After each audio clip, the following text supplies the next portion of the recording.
Welcome. I am happy to be here. I am excited to talk to you. And we are ready to go. We're going to dive into a beautiful conversation tonight. I am super excited. You're welcome to drop some comments down below while we chat, while we get through these things, and while we talk about our topic tonight. Now, our topic tonight is literally how do I get my child to stop hitting, stop biting, and stop basically hurting. Um, and there's a variety of reasons why our children actually do act in that way. There's a variety of reasons why our kids act out and why they hit, bite, or kick. And we as parents often get upset about the violent reaction that we see from our kids. Um, and when we start talking about how we parent and how we engage with our parenting, we actually talk about the concept of parenting the parent. First, look at how I react regarding things, and then I move from there and I parent my child. So the C3 philosophy is always start with the parent themselves and then we move over to the kid. So where do we start with the parent ourselves? Now, starting with the parent ourselves, we can think about mirroring. A lot of times, our kids act more on or copy what we do more than what they listen to what we say. So, if I speak to my child in a certain tone of voice when I'm upset, chances are when they're upset, they're going to use the same tone of voice. And that is because human beings, there's a whole thing of who of us grew up with the idea or the words of don't do what I do, but do what I say. The reason that saying is there is because kids mirror and they copy. So that's one of the first things that we need to look at. So when our children bite or hit or kick, we cannot hit them back. We can't hit them and spank them or smack them and say, don't hit or don't kick or don't hurt someone else because we are literally hurting them with our own actions.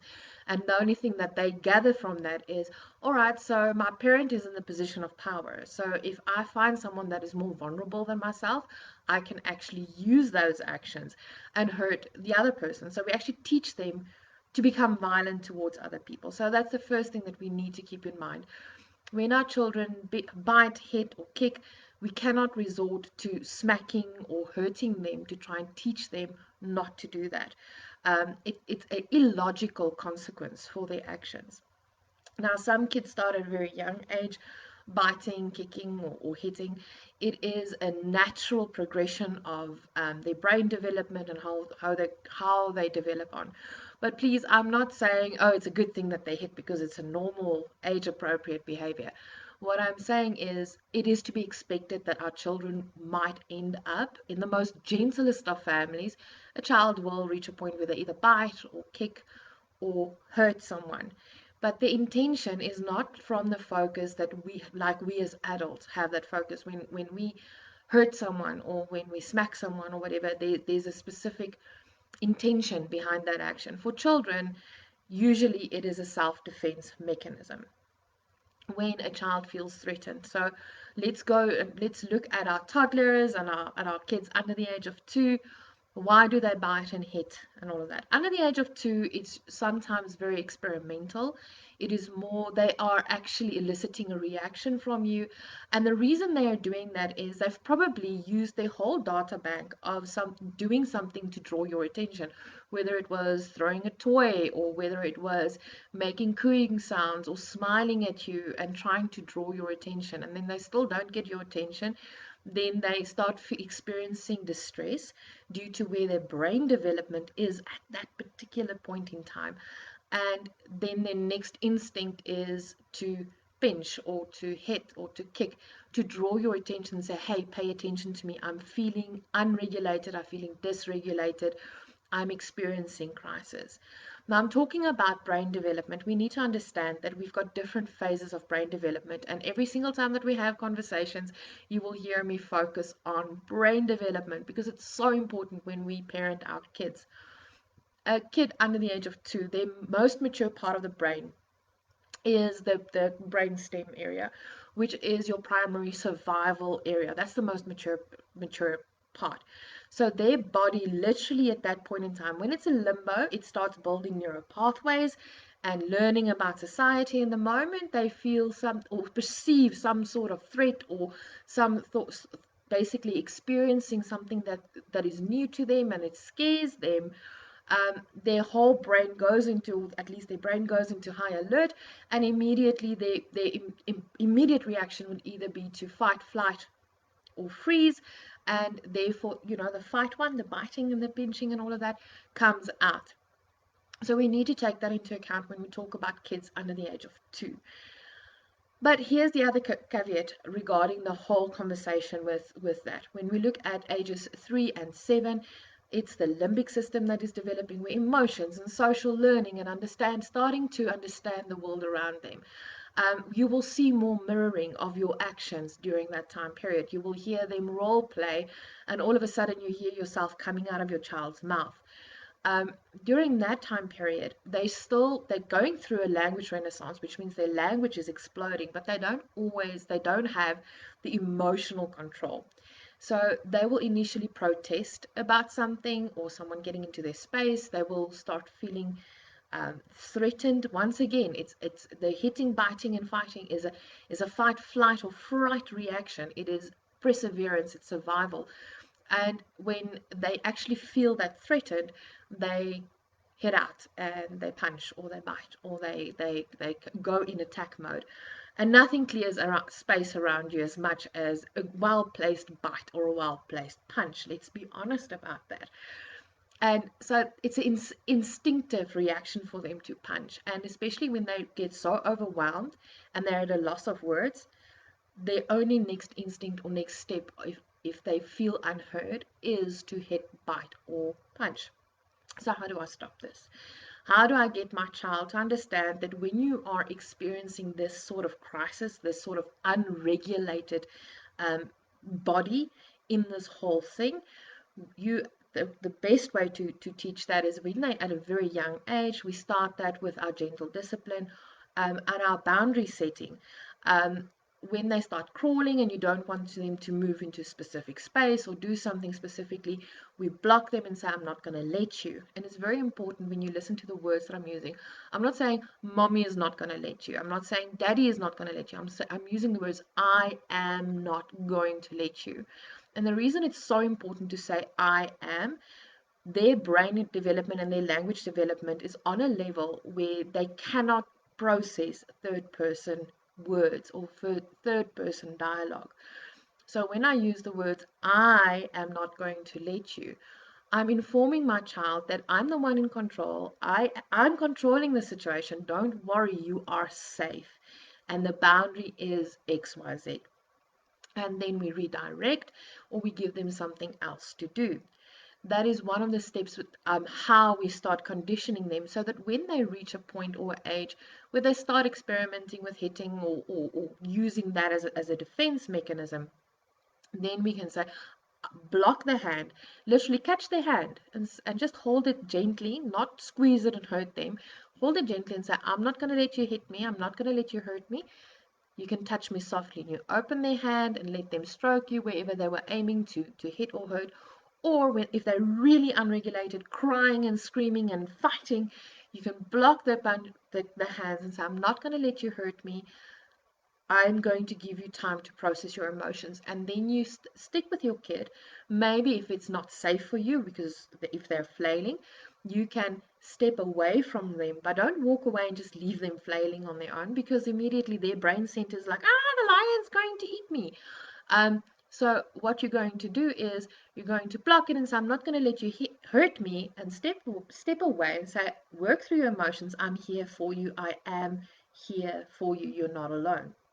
And that comfort, that sticking in the moment with them, but moving yourself out of harm's way, allows your child to process that complete overwhelmed sense of emotions, that unregulated sense.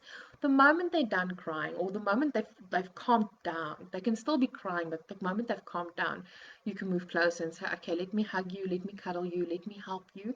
I can see you were frustrated. I can see you were angry. I can sense that you felt extremely overwhelmed. I'm here for you. Um, and once they've calmed down, then you can say, all right, Let's move forward. Let's go find something else to do. You were not happy about this boundary. I'm not going to let you hurt yourself or hurt someone else. Let's find something that is safe for you to do.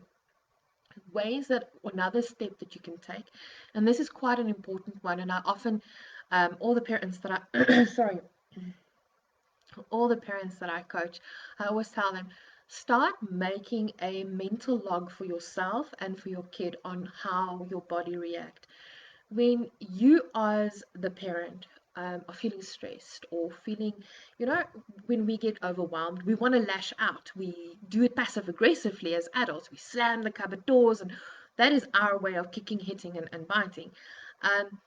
But check your body, check what your shoulders is doing, check what your how's your breathing, how's your heart rate.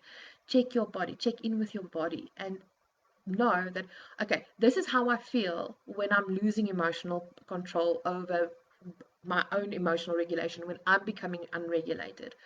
Then keep an eye on your kid. How does their body react? Can you start picking up the small nuance? Our eldest, when he's getting really worked up, his shoulders creeps up to his ears, and I then can step in and say, "Hey, buddy, check. Your shoulders is moving to your ears. I can see you feeling frustrated or you're getting distressed. Let's take a break from the activity. Let's get you into a space where you can have the space where we can find a way to help you regulate." So first of all, as a parent, we check our own emotional well-being. We check how do we react when we're in that space. How does our bodies feel? Because we need to teach our children the words and understanding for how to regulate themselves. So when you catch them, like, oh, you know what, or if you've missed the opportunity and they lashed out, you can afterwards have a conversation. Say, you know what, I saw your shoulders moving up to your ears. How did your tummy feel when you were so angry? How did your heart feel when you were so angry? And help them use the words that they give you. If they say like, oh no, my heart felt, my eldest at the stage said his heart felt like it was going to jump out of his chest. His description of sadness is, I can't breathe.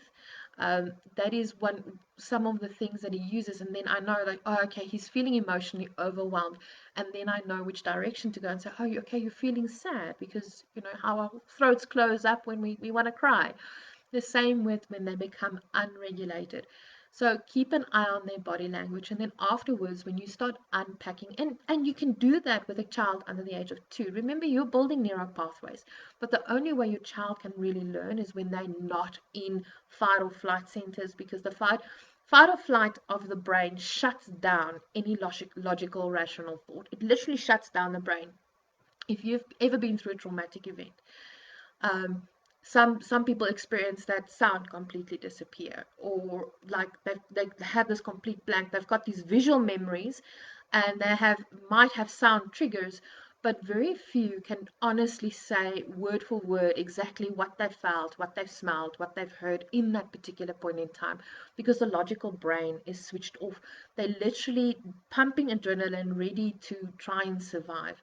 When our kids are unregulated at a stage where they reach the point where they want to bite or flailing or throwing a tantrum, that kind of reaction, they are in panic mode. So their brains is just shut down. You're not going to be able to have a rational conversation. You're not going to be able to teach them anything during that period.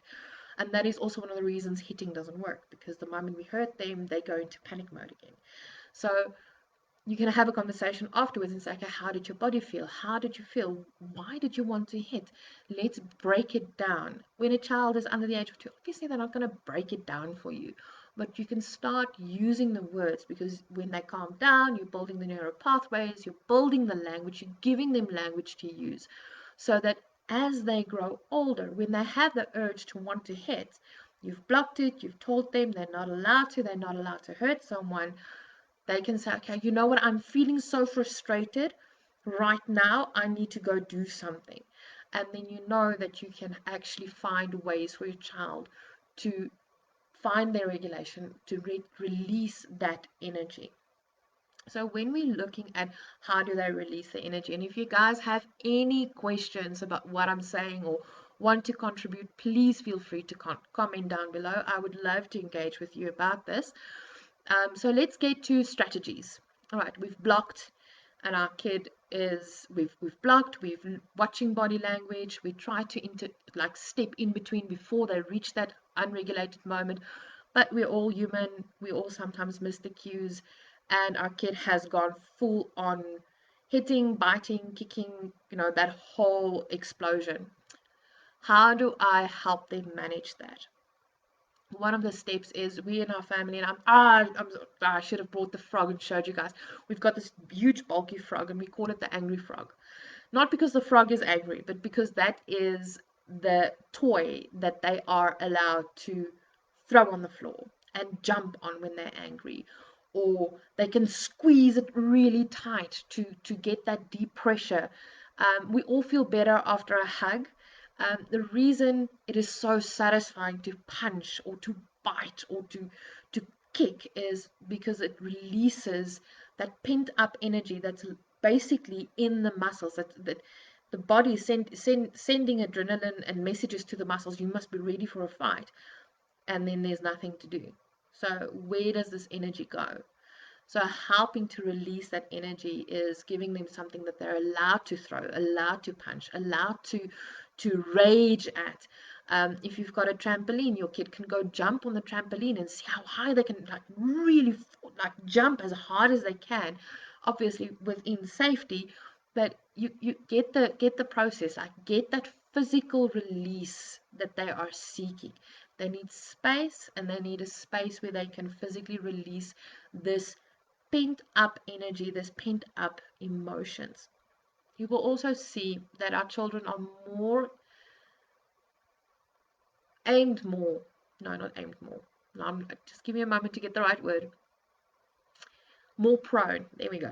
More prone to have physical tantrums or meltdowns or moments that they want to bite or punch, whatever, after a long day at the creche, or you had a busy day going from shops to shops, and it was really a busy day where there was disconnect between you and the child. A lot of times that is also when the negative behavior, the biting and the hitting, will come out. And the reason being is they are trying to keep everything together when they are not with their primary caregiver, or when they're in an environment that is constantly expecting of them to behave in a very limited, boundary driven space. Because obviously at home they can run around screaming and have some freedom. At the creche there's a little bit more boundaries. In the shops the boundaries are like this. We expect our children to behave in a specific way when they're out in public. So they have to rein in everything, every sensation, everything that they're experiencing, they have to rein in. So the moment they get home, they're already unregulated due to all of the stimulation that is happening. And now they need a release. So they need a moment to escape. So if you have a child that usually goes close to meltdown mode or tantrum mode or punching and hitting mode after you've done shopping or after school, you can play games, tickle games, jumping games, screaming games, loud voice games, and using small, regulating your voice control. There's a variety of games that you can play to help them release that.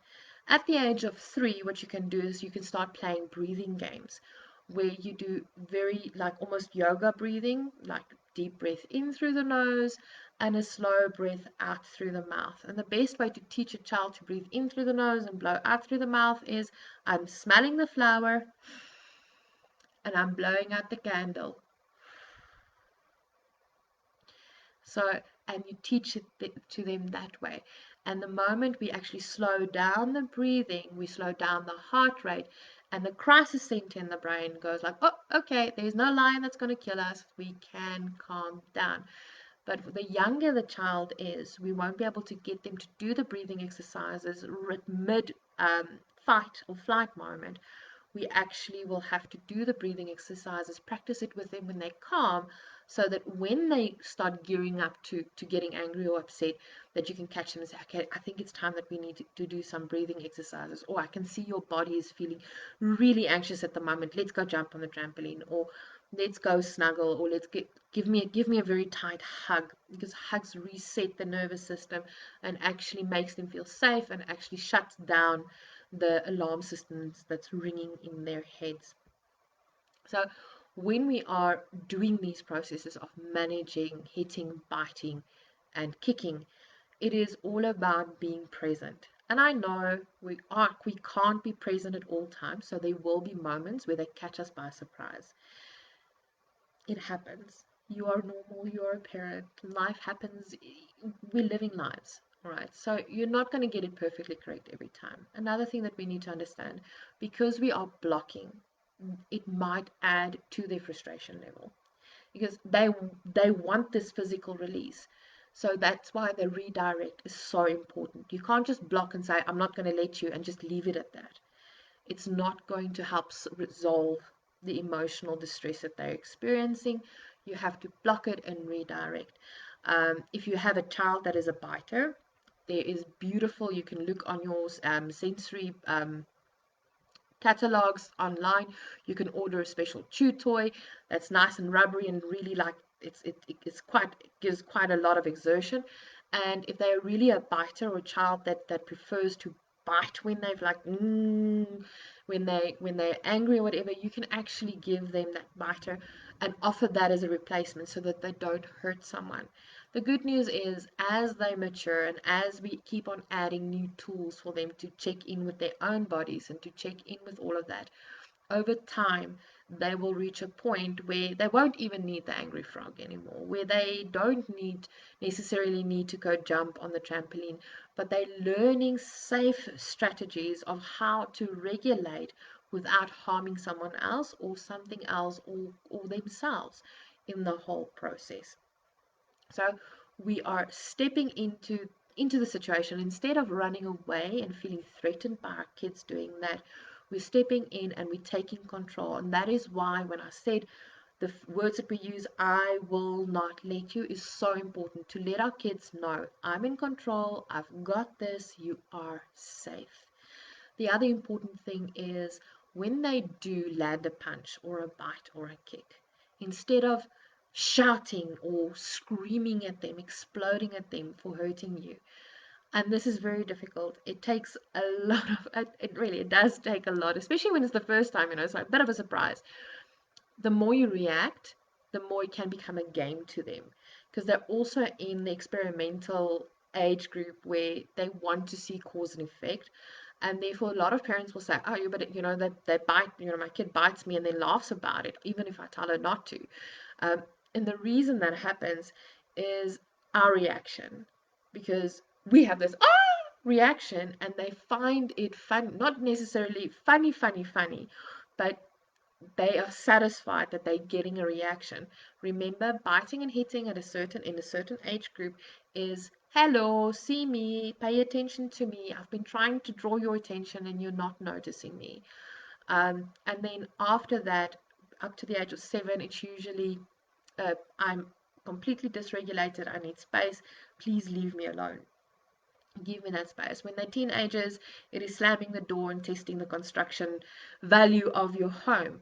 But that whole process of blocking and talking it through and redirecting them will actually help them to learn to regulate what they're feeling and what they're experiencing. Guys, thank you for the opportunity that I could chat with you. See you next month. I'm looking forward to our conversations. I really enjoy helping, not just helping, but just being part of this journey with you as parents. And I want you to stay safe, wash your hands, wear your masks, and stay safe. And remember, it is not a crisis. And remember to